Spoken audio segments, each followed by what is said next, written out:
Estamos de volta com o programa Consciência Humana, o programa para mentes inteligentes, corações livres e pessoas apaixonadas pela ideia de um mundo melhor, sempre lutando pelo bom, pelo justo e pelo melhor do mundo. Mais que um programa, um gesto de amor e fé na inteligência humana, na esperança, na sensibilidade, na fé, em tudo que tiver de bom aí, que é para a gente juntar em 2019 e ver se a gente consegue sorrir um pouco mais.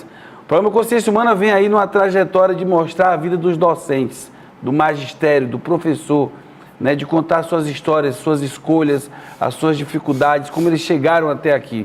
E o programa de hoje recebe um professor de física. Professor de física, disse que é Caxias esse professor, aquele que cobrava muito dos alunos. Na sua trajetória de vida, ele terminou sendo também professor da área da cultura, ou seja, popular, podemos dizer assim. Mexe com o Luiz Gonzaga, virou um comunicador, tem programa de rádio, A Hora do Rei do Baião, na Rádio Cultura de Teresina. Vai ser professor de radiologia agora, mudou aí a trajetória da vida, ficou professor da física, foi para a radiologia, já foi dono de escola, deixou de ser dono de escola, não é mais proprietário.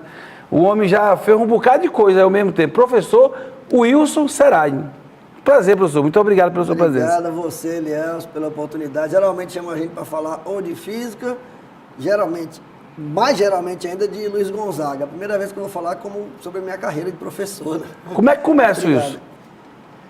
Olha, porque não deu para passar para outra coisa? Não, eu passei entre os 20 primeiros lugares no vestibular na época. Mas e para os outros cursos dava para passar também? Como eu disse, eu passei entre os 20 primeiros lugares. Geral? Na época nós tínhamos geral. Um homem inteligente mesmo. Todos os concursos que eu fiz, modéstia à parte, não é para falar da minha vida, eu passei para falar. Todos os concursos que eu fiz, eu passei em primeiro lugar. Pode exaltar aí essa história. Então, eu passaria por qualquer coisa. Agora, a questão é da veia mesmo, você se interessar por uma área. Desde da 7ª série, olha só, na 7ª série eu comecei a me interessar pela física. Antes da 7ª série, eu só me interessava por zoologia. Só por a parte de biologia e zoologia. Então, eu tinha muitos caixas de insetos, muitos livros. Nós temos livros lá em casa, quando eu era criança, sobre zoologia, animais. E aí eu vi meu pai assistindo Telecurso 2º Grau. Me lembro. Telecurso 2º Grau. E eu comecei a assistir com ele. Me ajudou muito, viu? Comecei a assistir com ele na 7ª série, eram jornais, né, bem grandes, jornais. E meu pai não tinha ensino médio, ele era marinheiro. A gente morava no Rio de Janeiro, no Realengo, no subúrbio do Rio. Marinheiro, teu pai? Marinheiro. Era da Marinha, ele era fuzileiro naval da Marinha, né? Então ele era marinheiro, cabo da Marinha. E a gente ficava assistindo. Eu comecei a assistir, comecei a ver aquelas coisinhas, aquela matemática. Eu sempre gostava muito de matemática. E comecei a assistir. Na 8ª série eu tive física. Ainda eu lembro muito claramente na minha cabeça hoje, ainda é meu amigo. Aquilo que nós chamamos de 9º ano hoje, né? O 9º ano, que foi, inclusive, foi eu, quando eu estava no Conselho de Educação, foi nós que instituímos, eu que fiz o projeto, né, aqui no Piauí. Para a inclusão da série. Para a inclusão da série. Bem, mas aí na 8ª série eu tive o primeiro contato com a física formal na sala de aula, que foi com um professor que ainda hoje é meu amigo, professor Duarte, né, conhecido como Tintim, né? Não sei se você conhece ele, né? O professor Duarte ainda hoje está atuando. E foi ele que me deu... teu professor, ele ainda dá aula? Ele, não sei se ele está em sala de aula, mas ele era dono do Certo. Né? Ele era um dos sócios do Certo, criou o Colégio Certo, e ele foi meu professor. Está o Braz lá no Certo hoje, se eu não me engano. Ele tinha 19 anos, o Tintim, né? O Duarte, né? Então, eu conheci com o professor Tintim. E ele me deu aquela visão de física na 8ª série, e eu falei com ele, rapaz, eu quero continuar a fazer física. Ele era estudante de física ainda e fazia... Fiz o 1º, 2º, 3º ano. Ele despertou a paixão em você. Eu já tinha com meu pai, né? E depois, na 7ª série, meu pai faleceu. Eu fiz a 8ª série. Quando você fazia a 7ª série, seu pai faleceu? No final do 7ª série, ele faleceu lá no Rio de Janeiro. A gente morava lá, vítima da violência, né? Há 40 anos atrás já. Já estava assim? Já. Ele foi vítima de um assalto. Reagiu e foi assassinado. Isso eu nunca contei na televisão, né? Muita gente fala, pô, o Wilson tem uma vida boa, né? Todo mundo tem seus problemas. Todo mundo só olha o lado bacana. Bom. E é bom que você olhe o lado bom, mas também todo mundo sofreu e sofre para realizar seus sonhos. E sem trabalho não há sucesso, né? Sem sofrimento não há sucesso, sem abdicar de muita coisa não há sucesso. Sofrimento então, é necessário, Wilson? Você passar horas e horas sentado numa cadeira, olhando para um livro, né? eu acho que você sofre um pouquinho, né? Porque a sua coluna, a sua bunda, o seu raciocínio, o seu tempo... A renúncia, né? Outras coisas. Isso é fundamental. A renúncia só é fundamental. Vence quem tem renúncia. Se não tiver renúncia em diversos aspectos da sua vida, você não faz nada. E aí, Wilson, no terceiro ano, eu queria fazer vestibular para eletrônica. E não tinha eletrônica no Piauí. Ainda hoje não tem, né? E aí, minha mãe não tinha dinheiro, não tinha condições de ir para Fortaleza, que era o lugar mais próximo. Então, eu fiz vestibular para física. E eu me dei muito bem com física, me formei em tempo muito rápido. Sempre muito bom estudante, porque tem que ser bom estudante para você conseguir alguma coisa na vida. E eu, quando me formei em física, e estou muito feliz com física, me tornei muito feliz, passei 30 anos dando aula de física, vou continuar dando aula de física. Mudei para radiologia, mas continuo com física básica e física radiológica. Wilson, até no começo eu perguntei daquela forma, se passaria para outro curso, era com brincadeira, mas claro, com uma coisa séria, porque assim, eu vi muita gente se tornar professor porque só dava para passar para a profissão de licenciatura. E que é o meu caso, tá? Eu não conseguiria passar para outra coisa, não. Quando eu passei, só dava para passar para aquilo, já foi no limite mesmo. É claro que cada um tem sua vida, eu tive uma outra trajetória, passei 4 anos sem estudar. Então, assim, quando eu chego a me tornar professor, que eu consigo com muita dificuldade passar para a licenciatura, aquilo já foi para mim uma vitória. Ou seja, eu já tinha conseguido uma coisa muito grande. Não fui com essa facilidade com que você chegou, não. A facilidade que eu digo essa sua trajetória de luta e de garra, né? Então você se torna professor por convicção, faz a escolha pelo magistério. E assim, nesse processo, são quantos anos de sala de aula? 30. 30 anos de sala de aula. Quais são as situações? Teve algum momento que você, tipo assim, me arrependi e não quero ser professor? Nunca. Nunca? Nunca. Mesmo porque eu ganhei dinheiro também, né? Não é aquela e bem, né? Ganhou bem. Graças a Deus teve prosperidade. Eu não fiquei... O meu sonho era fazer o mestrado e doutorado imediatamente assim que eu me formasse, né? Já estava tudo planejado, eu ia para fazer o mestrado no Brasil, ia para o doutorado na Alemanha. Aos 28 anos, no máximo 29, já era doutor. A minha vida acadêmica seria essa. Mas as vidas mudam, né? De percurso, e você tem que também procurar outros caminhos quando depende da necessidade momentânea, da conjuntura na sua vida. Então eu fui fazer um nivelamento para mestrado no Recife, eu tinha 21 para 22 anos. Saiu o primeiro lugar, né? Fui o primeiro lugar do nivelamento, só tinha uma bolsa, mas eu tinha que voltar para trabalhar, né? Para sustentar, para ganhar dinheiro. Até porque tinha perdido o pai cedo, então eu tinha que trabalhar mesmo. Né? Muito cedo eu já estava dando aula, né? Com 17 anos eu já estava em sala de aula. Só que profissionalmente foi depois que eu me formei, né? Eu estou contando 30 anos depois de formado, né? Então eu tive que voltar, então deixei de mão o sonho do mestrado. E logo assim que eu me formei, já fui logo como professor da Universidade Federal, com 22 anos já era professor da Universidade, passando em concurso público para professor substituto. Passei 2 anos. E logo eu já tinha passado 2 anos antes de me formar no concurso para professor do Estado, né? Eu me formei, fui assumir o Estado também, Estado e Universidade Federal. E logo depois, devido ao nome, que eu falei, não é querendo fobar o que eu apareci, mas devido ao nome que eu fiz, como estudante universitário, era um nome bem reconhecido, todo mundo conhecia, ali é o Wilson da Física. O Wilson da Física foi que quando um grupo de professores de renome dentro do Estado se juntaram para fazer um grupo, para abrir um colégio. Quem era o Wilson? Não era ninguém conhecia o Wilson fora da universidade, só no campo, no meio acadêmico. E tinha 2 de matemática, 2 de química, 2 de biologia, 2 de português. Faltavam os 2 de física.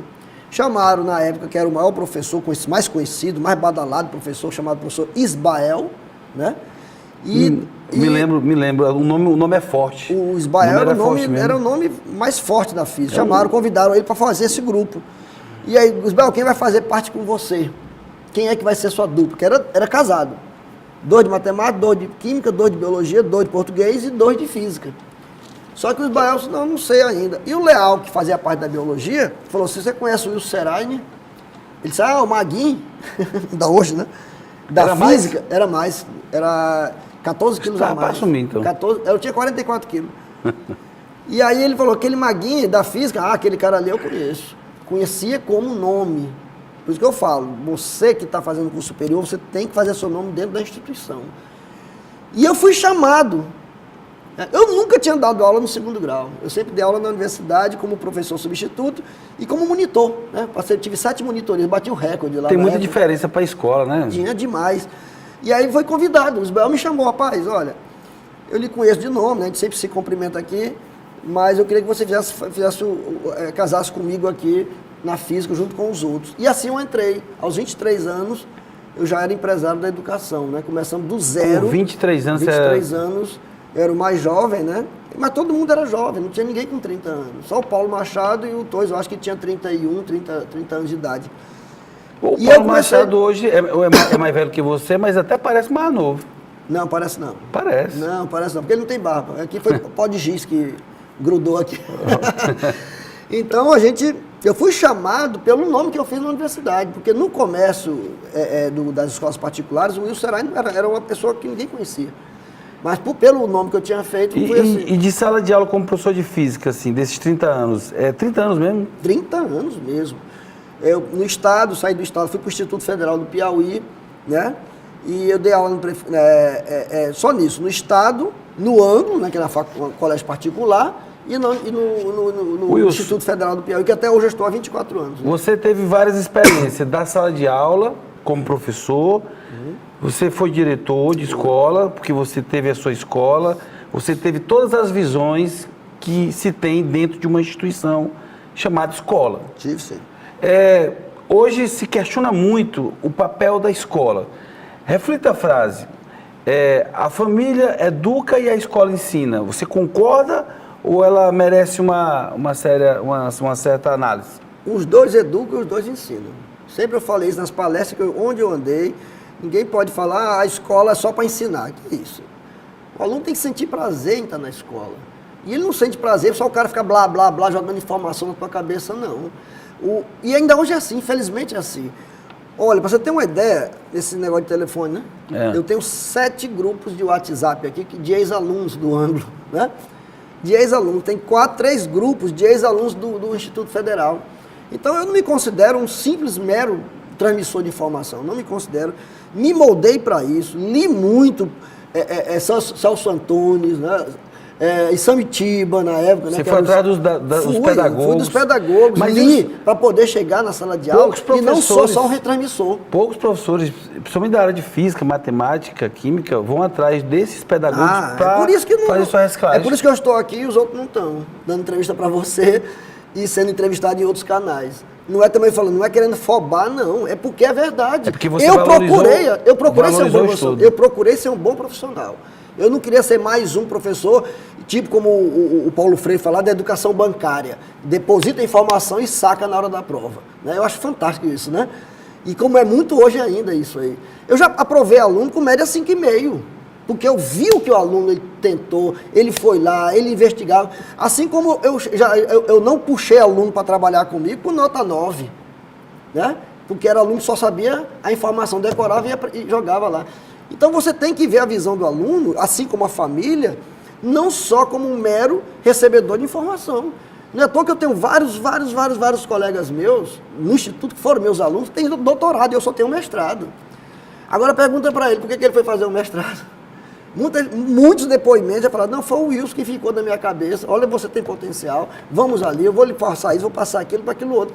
Porque é obrigação também do profissional da educação, quando eu falo, tu é professor, não, sou um profissional da educação. É uma obrigação do profissional da educação também educar o aluno. Por que não? Ah, mas eu tenho muitos problemas lá fora, o problema é seu. Sempre eu digo para o professor isso. Ah, eu estou cheio de problema, o problema é seu. Resolva seu problema lá fora. Eu também tenho meus problemas, eu não trago para a minha sala de aula. Eu não trago para a direção. Se você tem um problema grave na sua casa e você não está em cabeça nenhuma, não vá dar aula. Né? Não vá dar aula. Você vai desconstruir toda uma imagem que você construiu durante muito tempo. Então é muito complicado. Os professores hoje, há muito tempo, não é só de hoje, só trabalham de forma skinneriana, né? Skinner, né? A educação bancária do Paulo Freire. Então, a resposta estímulo, aquela coisa. Não pode ser mais assim. Eu acho que o mundo não aceita mais professor dessa maneira. Tá? Então, o professor também tem que educar, sim. Ele tem que dar de olho no aluno também lá fora. Né? Um aluno chega para você, professor, estou com um problema, minha família e tal. Você tem que também ser psicólogo, você também tem que ajudar o aluno, passar sua experiência de vida para o aluno. E a família também. A família tem que ensinar também. A gente sabe que tem pais que são ignorantes academicamente. Mas na vida, os caras sabem muito mais do que a gente. E eles passam isso. Você vê pessoas que não têm nenhuma formação, casal bruto, casal que não tem formação acadêmica nenhuma e consegue formar 6, 7 filhos. Falando no Paulo Machado, a mãe dele era uma exímia nisso, né? E uma frase que eu gosto muito também de Sócrates, atribuída a Sócrates, né? Que diz que pedra de afiar não corta, né? Não é isso? Então, os pais que fazem com que os seus filhos cortem no futuro são a pedra de afiar.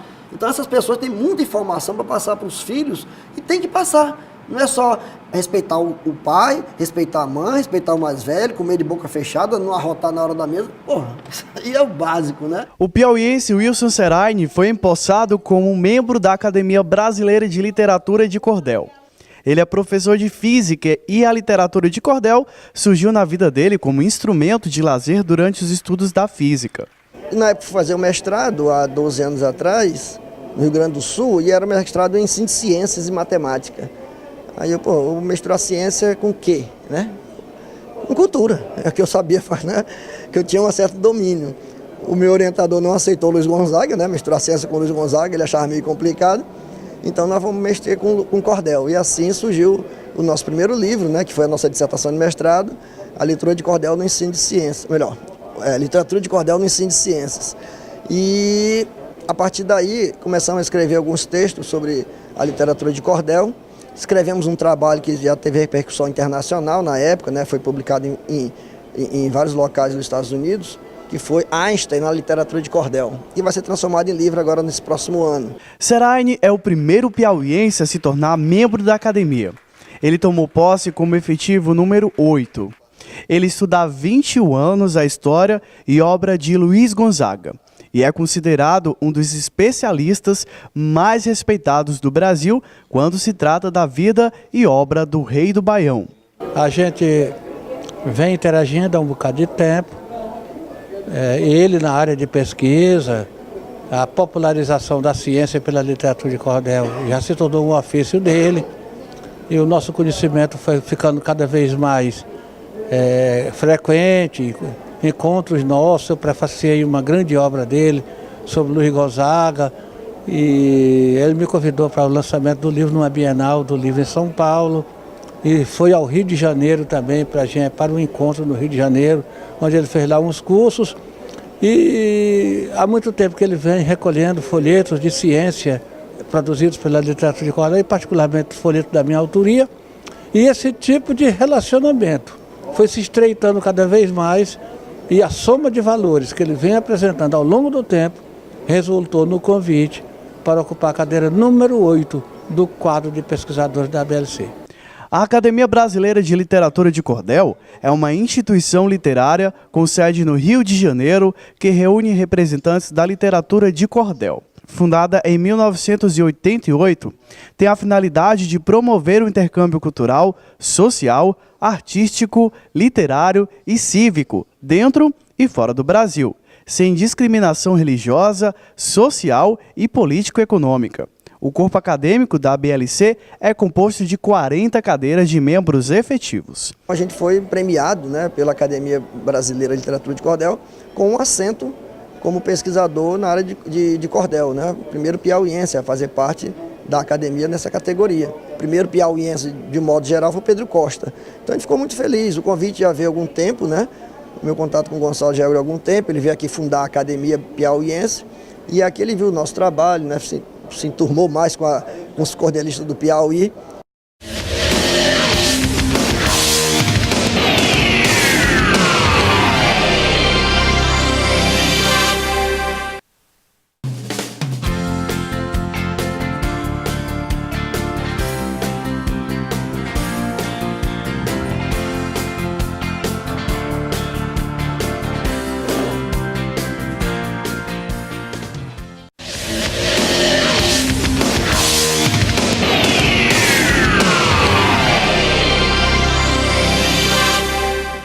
Wilson, um momento assim, ou alguns momentos assim de grande emoção, assim, poxa, vivi aquilo na minha época de professor, nunca vou esquecer disso.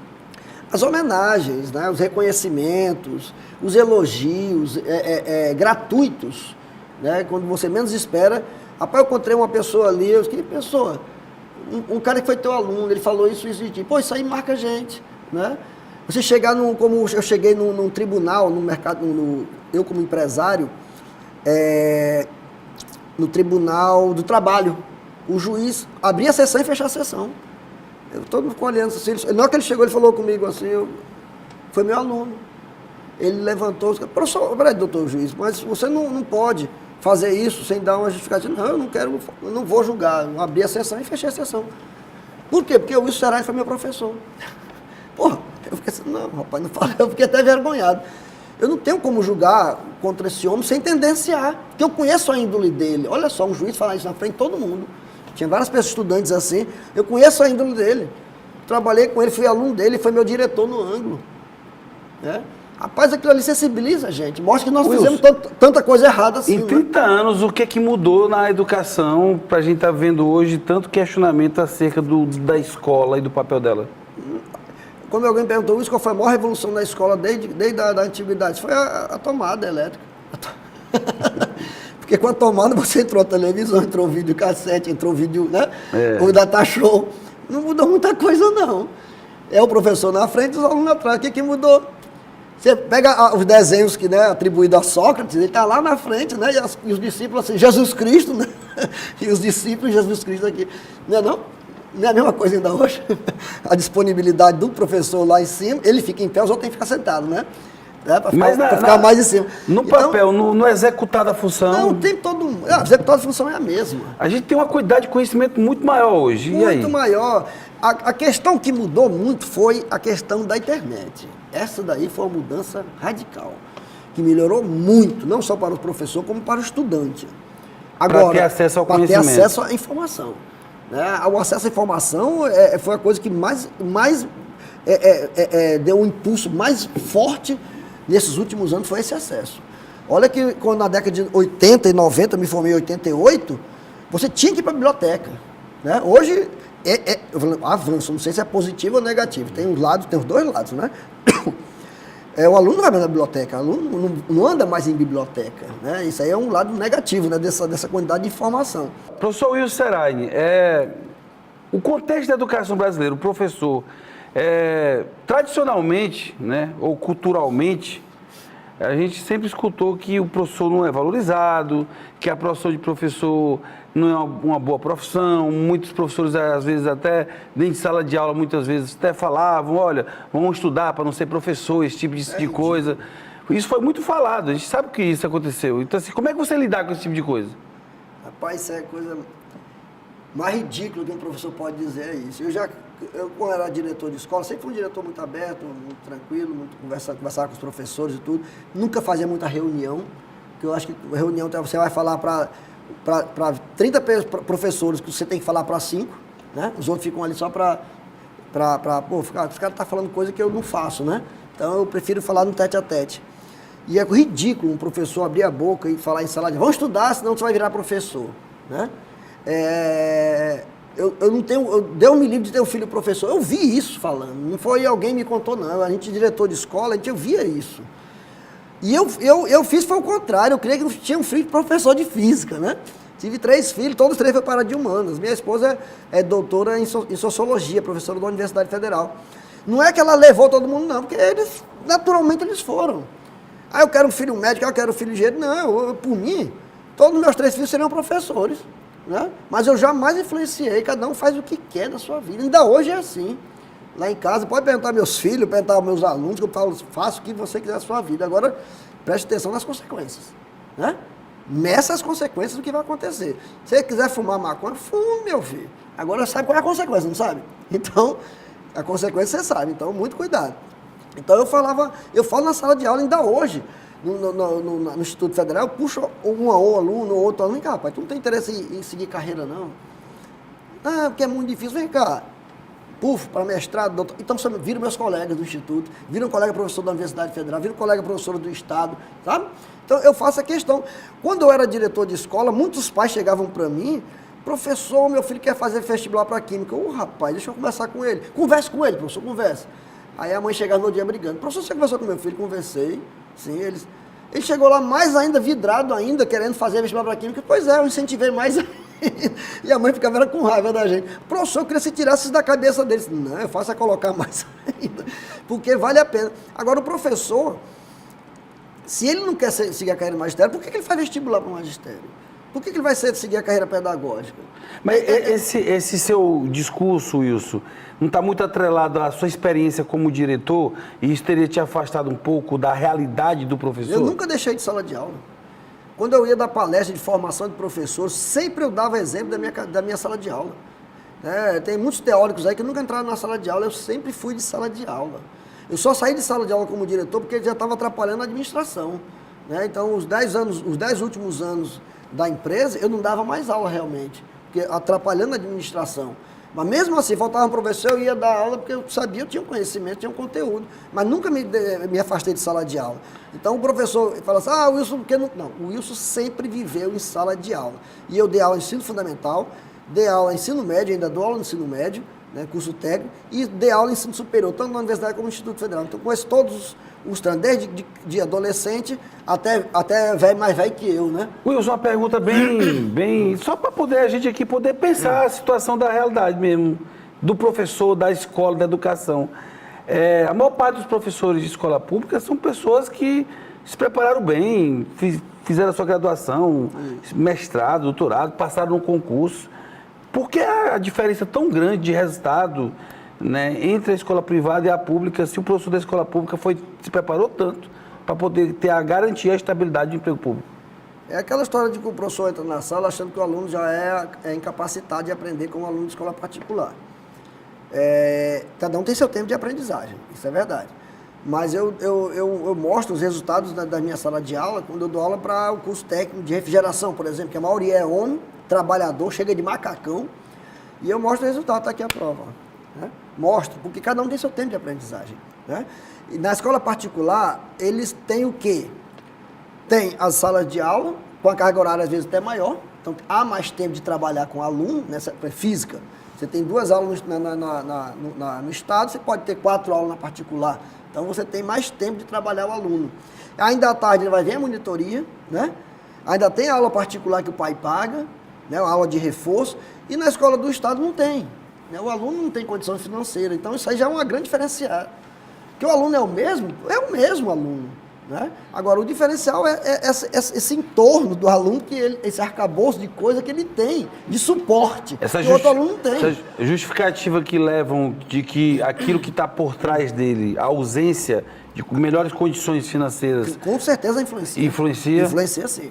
Agora, quando tem um aluno que quer mesmo, como eu, e muitos outros colegas da minha época, e eu tinha vontade de estudar. Eu só posso sair desse negócio que eu estou vivendo aqui, na situação de morar no subúrbio, no inferno da pedra, morando de aluguel, uma casinha desse tamanho. Só posso ir atrás, se for através de estudo. Então eu estudei em escola particular, pública. Vamos estudei em escola assim, pública. Eu tenho uma base aqui de alunos de escola pública. E eu tenho um topo de alunos de escolas de ponta. E eu tenho um meio muito grande de uma escola particular que ela trabalha com um aluno que ele tem as mesmas condições sociais de uma escola pública, mas ela só é particular e cobra um pouquinho a mais, ou seja, e ela consegue ter mais resultados que aquela escola pública. É fato que nesse critério, o profissional, ele por ser cobrado na escola particular, muito mais do que na escola pública, ele dá mais de si? Com certeza, não só o professor é cobrado, como os alunos. Cobram. O pai cobra do aluno. O pai cobra do aluno. Porque está pagando. Está pagando, está fazendo um esforço. Olha, não tem aquele velho discurso. Seu pai só pode deixar isso para você que é educação. Seu pai está fazendo o maior sacrifício. E aquilo muitas vezes sensibiliza o aluno. Meu pai está se matando de trabalho para me botar numa escola particular. Aí o aluno se dedica mais. E aí o professor também é cobrado com resultados, tipo, não atrasa, não pode faltar, tem que entregar a prova no dia certo, tem que entregar os exercícios, é fiscalizado pela coordenadora.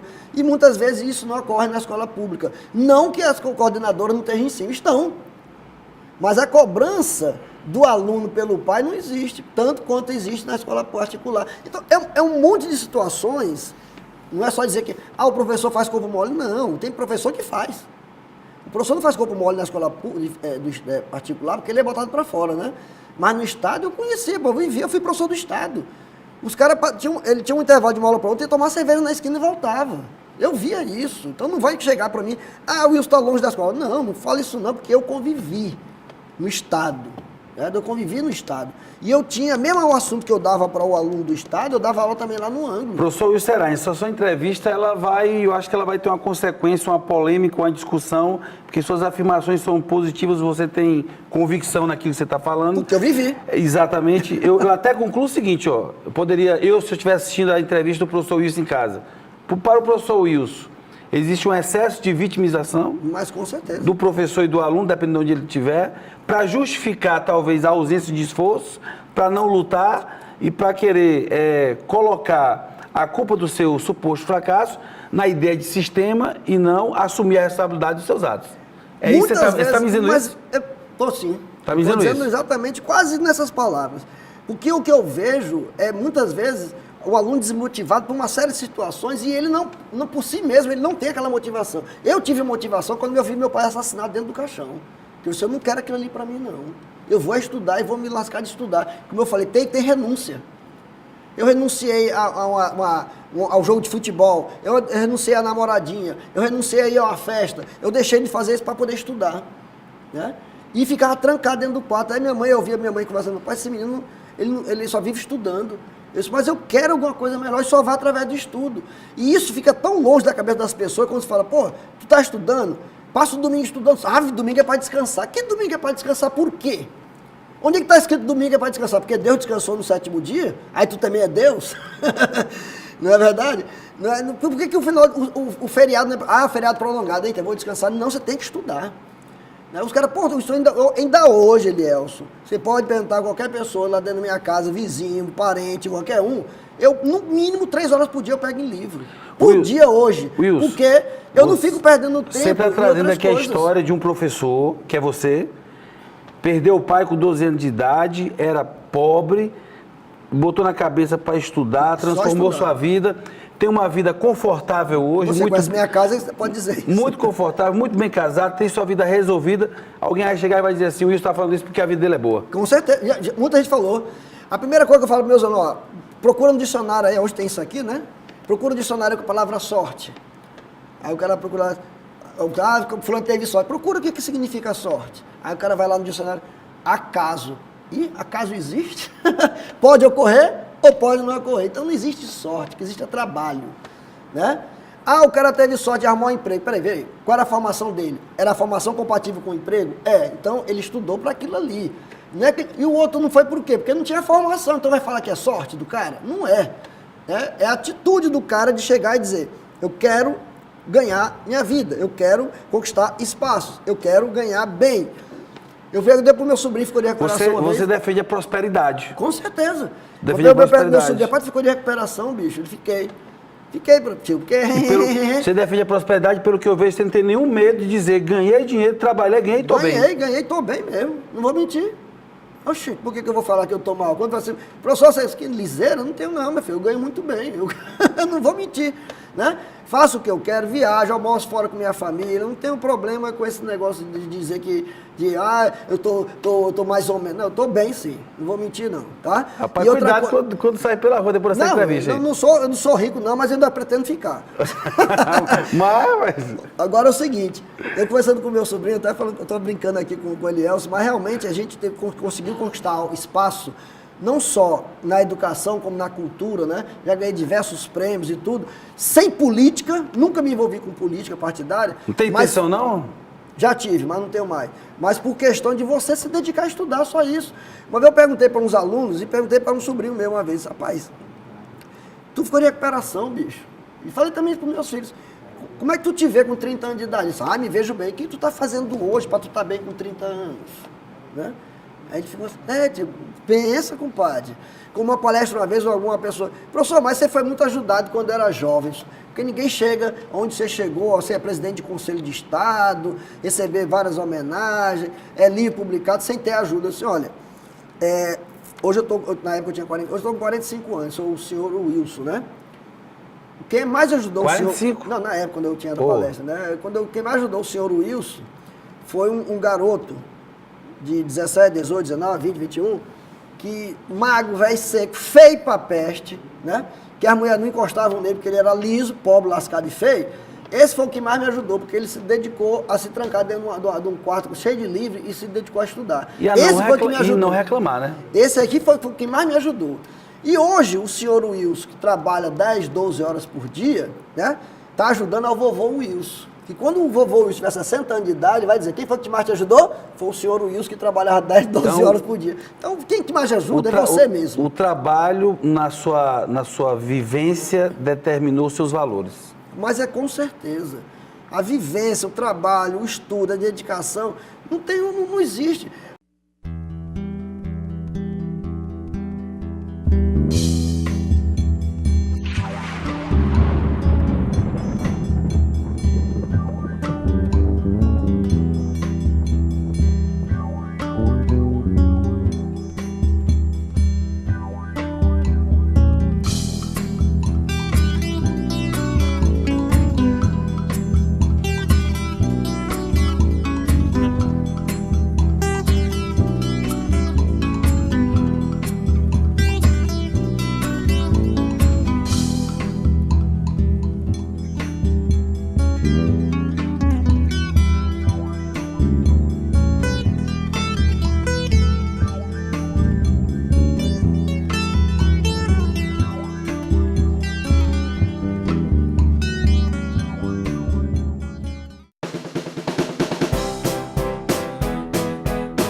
Desde criança, meus filhos vêm acompanhando esse trabalho da gente, né? Começou com o Luiz Gonzaga e eles sempre vêm acompanhando, viajam muitas vezes comigo para as pesquisas, quando a gente viajou muito atrás de informações sobre o Luiz Gonzaga.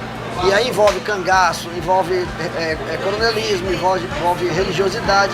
E eles viajaram muito comigo, tanto a minha filha, né? A mulher, né? E quanto os dois homens. Viajaram bastante e eles têm uma relação muito tranquila. Minha esposa é doutora em ciências políticas, ciências sociais, né? Em doutorado. Então ela também, ela está interagindo do nosso trabalho, né? Eles interagem bastante com a gente. Não há problema quanto isso não. E o museu está lá em casa, né? O museu bem montado, eles também sugerem peça, arranjam peça, discutem, né?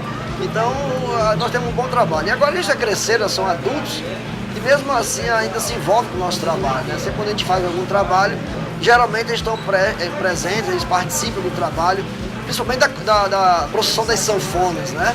Eles sempre participam dos 10 anos da procissão, todos os 10 anos, os 3 filhos e minha esposa sempre participaram da procissão. Bom, gente, você está escutando o professor Wilson, professor de física, tá certo?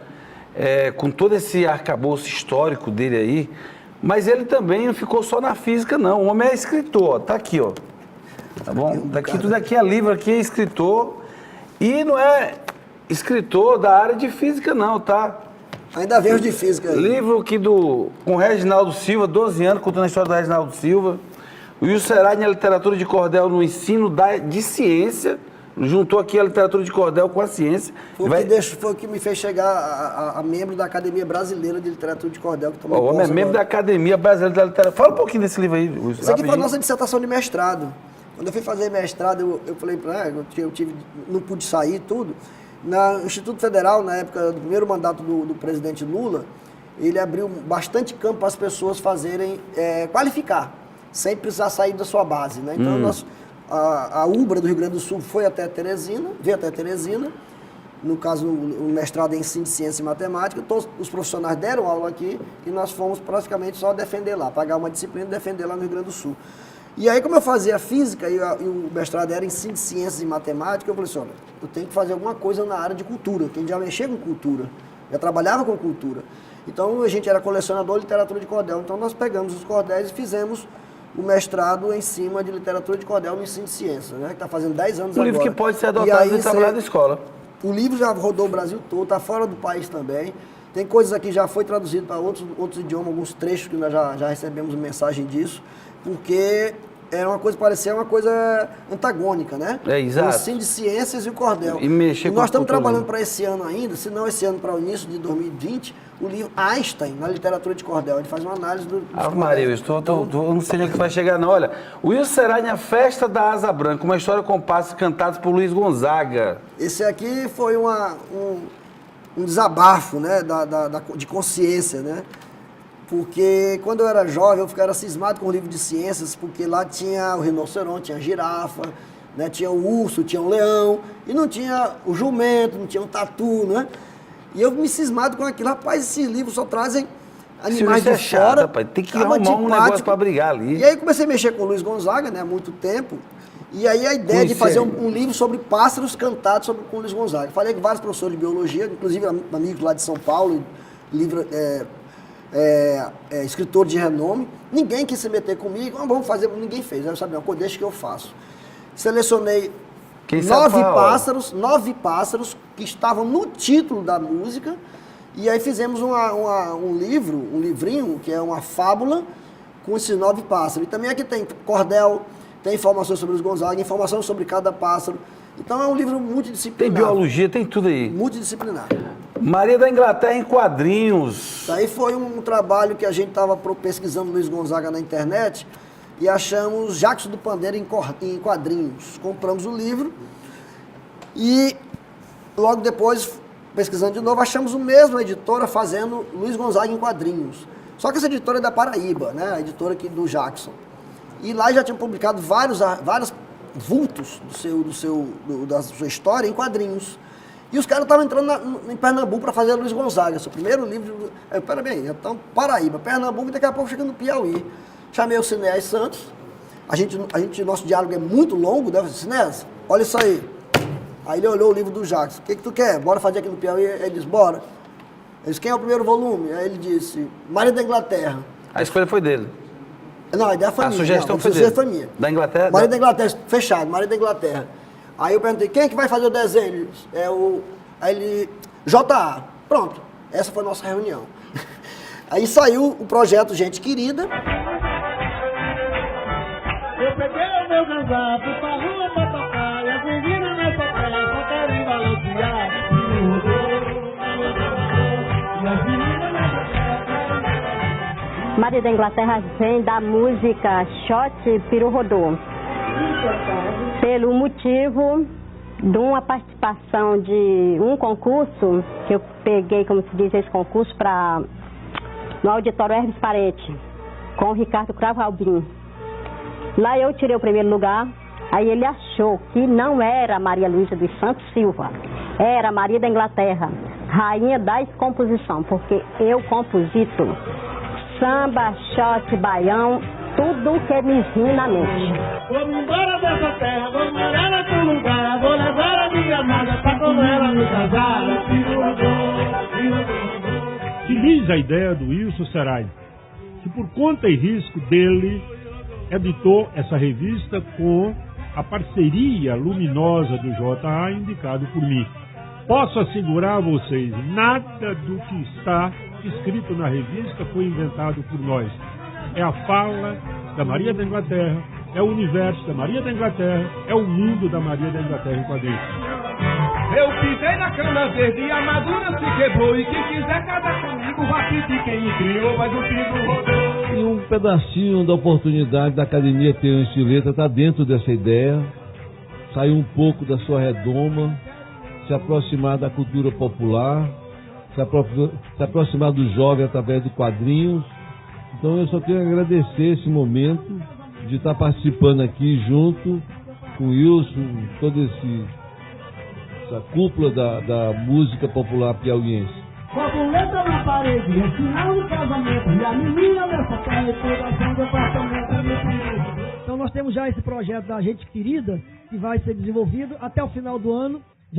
Vamos dizer de antemão, o próximo número é o da Corte Silva. Saímos do popular, vamos agora para o erudito. E o roteirista agora já tem um nome, né? O roteiro da Maria da Inglaterra já estava feito. Zé Dantas, cadê o Zé Dantas? Está por aí, está ali atrás. Ele já tinha feito o DVD, o Cinésio, a entrevista, o roteiro estava pronto. E agora não, o roteirista já está aqui, inclusive, e acabou de falar que é o Nelson Nero Costa. Ele está fazendo o roteiro da Costa e Silva. Mas eu já conheci a Maria da Inglaterra e eu fiquei apaixonado pela história dela, que eu só conheci um pouco. Tão apaixonado que eu me envolvi.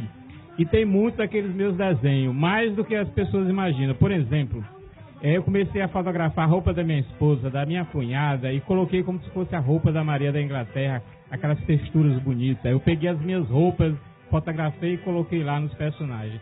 Então, esse livro tem um pouco do meu desenho e muito das minhas roupas, e eu espero que vocês gostem. É isso.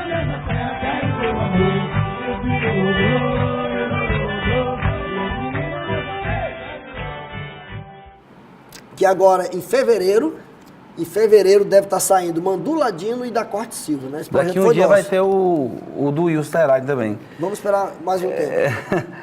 Nirês? O Homem de Cera. O Homem de Cera. Né? Esse indivíduo aqui foi parecido com a história desse cidadão aqui, né? Que é o Reginaldo Silva, né? Reginaldo Silva morava lá em casa, né? Quando ele veio para Teresina, ele mora lá em casa. Pegava a boia. E aí, como ele trabalhou 12 anos com o Luiz Gonzaga, fiquei conversando com ele. E nós começamos a gravar e saiu esse livro com quase 300 páginas aqui, né? Mais de 200 páginas. O Nirês foi a mesma situação. Conheci o Nirês em Fortaleza, eu era fã do Nirês. Quem trabalha com cultura popular sabe quem é o Nirês. E aí eu fui pro show do Paul McCartney com minha filha e ela ficou dormindo à noite no dia seguinte. E eu fui conhecer o Nirês, levei os livros do Nirês que eu tinha embaixo do braço, ele autografar. E eu gravei. O Nirês me disse só alguma coisa aqui. Bati um papo com ele de 10 minutos. E aí, rapaz, tem que conversar mais com esse homem. O Nirês, eu conheci o Nirês através do livro sobre Humberto Teixeira. Ele teve uma entrevista muito longa com Humberto Teixeira e publicou em livro. Foi o que me motivou a fazer esse também do Reginaldo, né? E ele tem livro sobre Humberto Teixeira, ele tem livro sobre Lauro Maia, sobre a história do Fortaleza. Esse cara é o número 1 da cultura do Ceará. Então, bora lá. É o número 1 da cultura do Ceará. Como o cearense não escreveu, eu passei 4 anos entrevistando o Nirês e escrevi. Tem um dos maiores colecionadores de antiguidade do Ceará. Que os cearenses tem valorizam. 55 anos de programa de rádio. É um nome grande. Causos Gonzaguianos Ilustrados. E o Seraine? Esse aqui também foi uma ideia que a gente pegou muitos livros sobre ilustrado de Luiz Gonzaga. Muito bonito. O livro está muito bonito. Está muito bonito. Não é porque o Wilson fez, não. É por causa dos artistas também ficou bonito, né? O Wilson tem nada a ver com isso. Só teve a ideia e fez a organização do trabalho. Esse é um trabalho porque o Gonzaga tem muitos livros infantis ilustrados, né, do Luiz Gonzaga. E eu sempre tive vontade de divulgar mais a questão dos causos, que ele falava, né, enquanto cantava. O João Cláudio sempre fala isso. E ele gravou 4 causos fundamentais. Respeito a Januário, Samarica Parteiro, Jumenta Nosso Irmão e qual é o outro? Respeito a Januário, Samarica Parteira, que é o parto, né? Samarica Parteira, Respeita Januário e o... A idade, tá esquecendo já. Mas aqui é fácil. Aí depois a gente escreve sobre o Alzheimer. Samarica Parteira, Respeita Januário, Carolina Conká e o Apologia ao Jumento. Jumento é nosso irmão. Então nós pegamos esses 4 causos, chamei o J.A., que nós já tínhamos feito o livro da Maria da Inglaterra. Jota, me arranje 4 artistas, incluindo você, e cada um pegou um causo e fez o seu traço. Ficou uma obra fantástica. Né? E tem aqui que ir também... para a sala de aula, pois. Essa é a dificuldade. Né? Não, vamos lutar por isso aí. O livro, esse aqui foi muito bem adotado em sala de aula. Está muito bem adotado. Né? Então esse aqui foi um bom livro. Que saiu agora esse ano de 2018. Volume aqui já bem maior, Cordéis Gonzaguianos, antologia. Isso. Né? Organizador Wilson Será, ilustração Jô Oliveira. Oliveira é o maior ilustrador do país, né? Se perguntar qualquer ilustrador, você vai... Livro encantador. Esse livro, muito bonito mesmo. Quando eu me mudei, né, para casa que você já foi lá em casa, né? Me convide mais vezes, rapaz. Sua casa é uma casa bem confortável. A gente sente, bem diferente, a gente sente, né, bem naquele... O escritório em cima da árvore, né? Tem um museu particular. Tem aquele lugarzinho lá que você serve lá uma água bacana pra gente, geladinha. Esse aqui foi o seguinte, quando eu fui fazer a mudança... Mostra a capa aí. Quando eu mudei, né, eu tava morando, fui fazer a reforma na casa, fui morar no apartamento. Quando eu mudei para casa, eu construí um escritório dentro de uma mangueira, né? A mangueira cobre o escritório, né? E lá, quando eu fui juntar o material de Luiz Gonzaga, tinha um monte de cordel. E o Pedro Bandeira, né, o grande poeta Pedro Bandeira, criador da Missa do Vaqueiro junto com o Luiz Gonzaga, ele tem um livro chamado Luiz Gonzaga na Literatura de Cordel, que foi lançado na década de 80. Aí eu disse, rapaz, eu conheço esse monte de cordel aqui, eu vou fazer um também. Só que sem botar o livro do Pedro Bandeira. O João Oliveira, eu conheci o João Oliveira 7 anos antes dessa data. Peguei o telefone que eu tinha dele, liguei, ele atendeu. Vamos fazer o livro, que eu sempre pedi para você fazer a capa, e ele fez essa capa, a seca, a fartura, né, da chuva, fez um selfie aqui comigo e o Luiz Gonzaga, né, que ficou engraçado, e nós juntamos mais de 120 cordéis, e também isso aqui é um sucesso muito grande de lançamento, na venda, pelo lançamento, de venda. Esses livros todos eles podem ser encontrados aqui, Teresina? Nas livrarias do Jockey, né, que eu moro lá perto, na Anchieta, na Entre Entre Livros. Livros, na Tocata, tem esses livros à venda. Todos lá. eles? Todos os 7. Todos né? eles. E esse ano a gente está planejando os 2 livros da coleção Gente Querida, que é a Luciana Alvino. Estamos planejando... Você vai me ajudar depois a escrever o 12 anos de consciência humana aí, velho. Vamos fazer. Estamos planejando também fazer outro desse formato, já está bem adiantado, sobre Onildo Almeida, que é o cara que escreveu A Feira de Caruaru, que tem 22 músicas com o Luiz Gonzaga. E planejando escrever um também, que é sobre uns trabalhos sobre radiologia que nós estamos fazendo. Te acalma aí. Gente, é aqui, ó. Isso aqui é o Wilson Serai, professor de física. Vai para a radiologia agora. Foi do Conselho de Cultura do Conselho Municipal e do Conselho Estadual de Cultura. De Educação. Hoje eu sou do Conselho de Cultura. É da Academia de Cordel Brasileira. Escreveu esses livros tudo aqui. Apresenta o programa A Hora do Rei do Baião, já tem quantos anos? 11 anos, faz 12 anos agora em março. Pô, junto com o programa Consciência Humana, somos irmãos de nascimento aí. Tem um programa de rádio que luta pela nossa atividade, né? É um baluarte aí na luta por movimentos culturais, balança a cidade, sacode a cidade, né? Procissão das Sanfonas. Procissão das Sanfonas no dia 2 de agosto, que é o dia em que o Luiz Gonzaga partiu para um outro plano. Também trabalha no dia 13 de dezembro com a missa em homenagem a Santa Luzia, que dá nome, né, é o referencial para o nome Luiz Gonzaga do Nascimento. Esse rapaz, simples, né, ele disse que foi magro um dia, não mudou muita coisa. Eu fui magro um dia, eu não sei assim, se ele foi magro um dia. Tem 57 quilos, tem quanto? 108. E é complicado. E aí o Wilson traz essa trajetória de vida e trouxe sua visão de mundo com relação à vida de professor. Muita gente vai dizer assim, teve sorte, Wilson, você teve sorte. E aí eu vou pegar aqui a perspectiva do Alexandre o Grande. Quando chegaram para o Alexandre o Grande e disseram a ele, olha, você teve sorte. E o Alexandre, o Grande, filho de Filipe II, disse, eu tive sorte, mas a sorte só acompanha os homens ousados e destemidos. Ela existe. Para quem ousou e para quem foi destemido para ir atrás de alguma coisa. Para quem levantou e foi atrás das coisas. Eu acho que o Wilson deixou claro aqui que não tem hora para começar. Ele teve a capacidade, de novo, entender o que foi perder um pai aos 12 anos e saber que, como ele mesmo diz, magro, feio, pobre, sem pai, não tinha outra coisa a fazer, né? Isso estimulou o Wilson a correr atrás.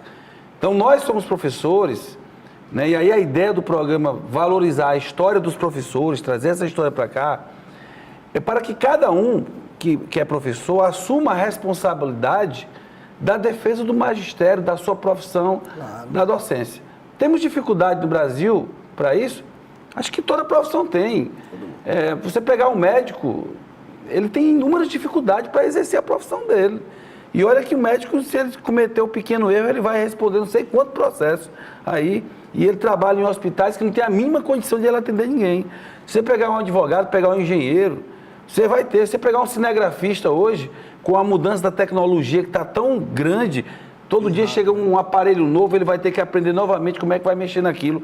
Meu pai é lanterneiro de carro, desde os 18 anos de idade, tem 65 anos de idade hoje, trabalha hoje numa oficina que é a Detroit Car, e lá ele até disse, olha, a Detroit tem a sala de pintura mais moderna no Nordeste. E aí meu pai teve que aprender umas coisas de química, de física, porque lá tem a questão da temperatura lá dentro, tem todo um jogo de cintura e ele nem terminou o ensino médio, na minha opinião, o melhor lanterneiro que tem no Piauí até hoje, mas teve que se reciclar para poder chegar lá. Ou seja, o que eu aprendo com o Wilson hoje, e ele está me dando uma aula, entendeu?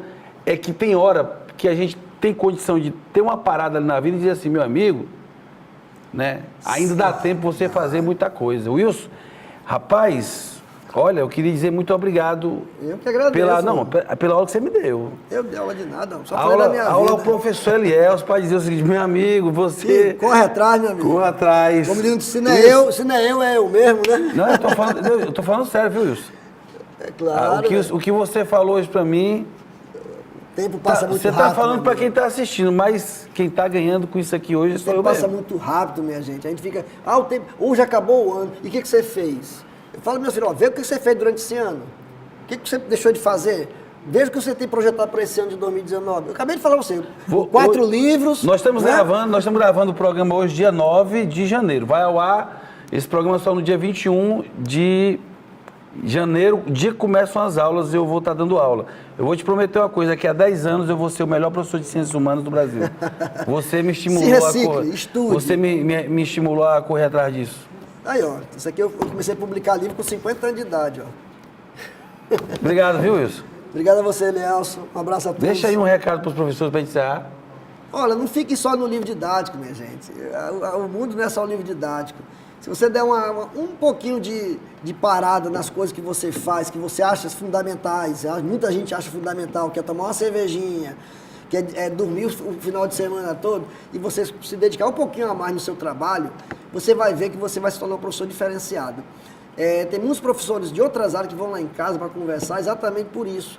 Não é como eu disse, não é porque eu seja bom, mais melhor do que eu quero ninguém, não. Simplesmente porque eu botei na cabeça. Ou você estuda, ou você lê, você se recicla, ou você não cresce. Só isso. Isso. Muito obrigado. Eu não tenho mais nada para falar, gente. Foi demais esse programa. Até a próxima semana.